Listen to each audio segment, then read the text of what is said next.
We got a newborn baby. It's been discarded. Looks like it's dead.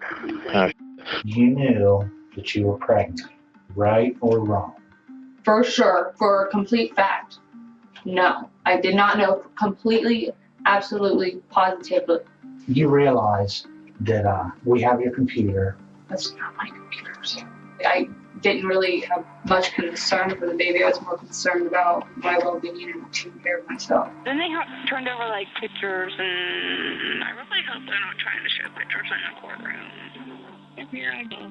In this episode of Crime Facts, we dive deep into the tragic and controversial case of Emil Weaver, a young woman whose life took a harrowing turn that led to a crime so shocking it made international headlines. This story unfolds with complexity, touching on themes of psychology, justice, and the consequences of a single moment's decision. Stay tuned for the full breakdown of this case, and don't forget to subscribe to Crime Facts for more in-depth analyses of real-life crimes. On a spring day in April 2015, Emil Weaver, a 20-year-old sophomore at Muskingum University in Ohio, gave birth to her newborn daughter. What should have been a moment of life and hope quickly turned into tragedy. In the bathroom of her sorority house, Delta Gamma Theta, Weaver placed her newborn in a trash bag, tied it shut, and left her baby to die. This horrifying act would set off a series of events that captivated and horrified the public for years to come.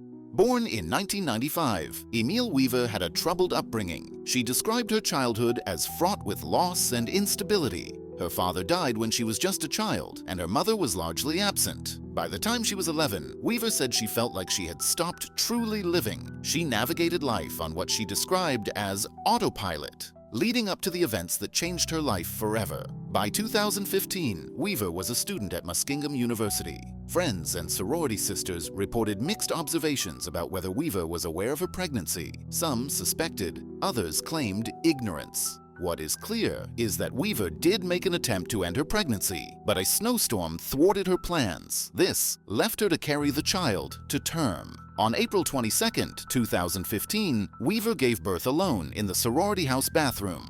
It was later confirmed that the baby, named Addison by investigators, was born alive and healthy. In a tragic turn, Weaver placed the newborn in a trash bag, tied it, and discarded her in the trash can. The cause of death was determined to be asphyxiation.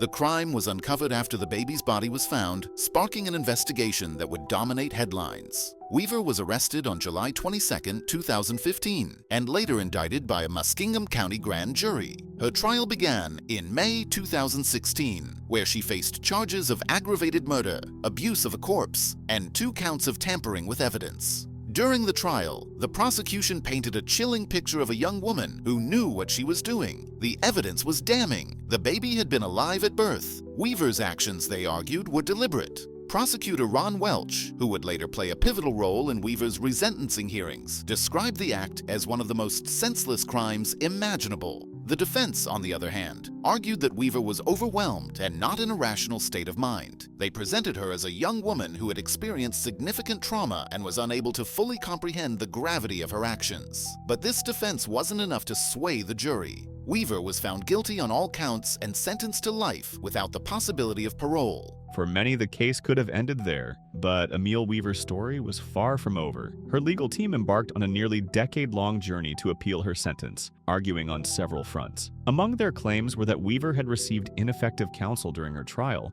that her sentence was disproportionate to her actions, and finally that she was a victim of a rare psychological condition. This last argument would become the focal point of Weaver's appeals. Her attorneys claimed she suffered from a psychological condition that made young mothers more susceptible to committing neonaticide, the act of killing a newborn within the first 24 hours of birth. This condition, they argued, explained her actions and warranted a re-evaluation of her sentence. The appeals process was long and arduous. It went all the way to the Ohio Supreme Court and led to Weaver being resentenced twice. The first resentencing was conducted by her original trial judge, who upheld the life sentence. However, the case took a dramatic turn when it was reassigned to retired Cuyahoga County Judge Janet Burnside. Judge Burnside was no stranger to complex cases. Having served as a judge since the early 1990s, she brought decades of experience to the table. Her approach to the case was methodical, and she considered every argument presented. Central to the resentencing hearing was the testimony of Dr. Diana Barnes, a psychotherapist specializing in women's reproductive mental health. Dr. Barnes's testimony was pivotal. She explained that Weaver had experienced a form of pregnancy denial, a psychological state in which a woman may not fully acknowledge or accept her pregnancy.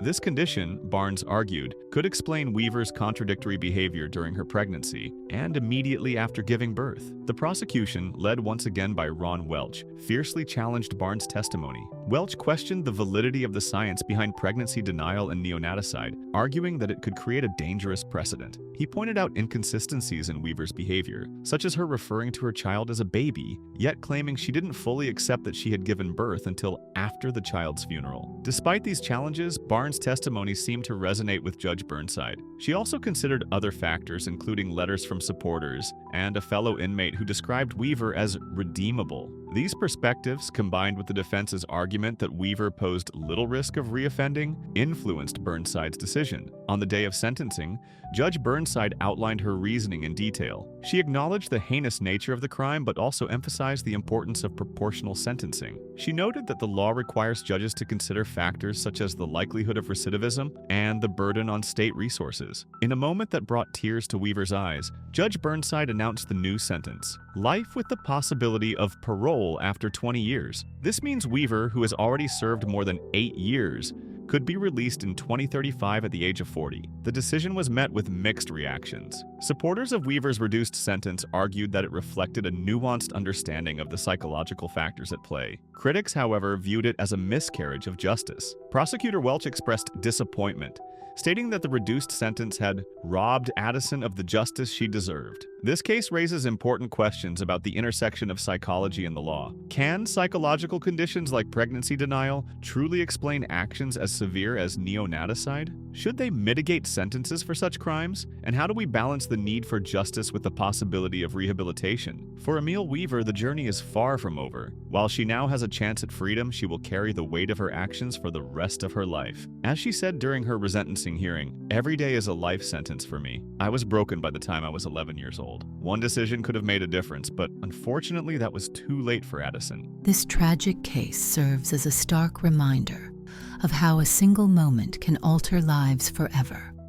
It also highlights the complexities of the legal system and the evolving understanding of human psychology. As society continues to grapple with these issues, cases like Emil Weaver's will remain a subject of intense debate and reflection. If you found this story compelling, make sure to like this video and share your thoughts in the comments below.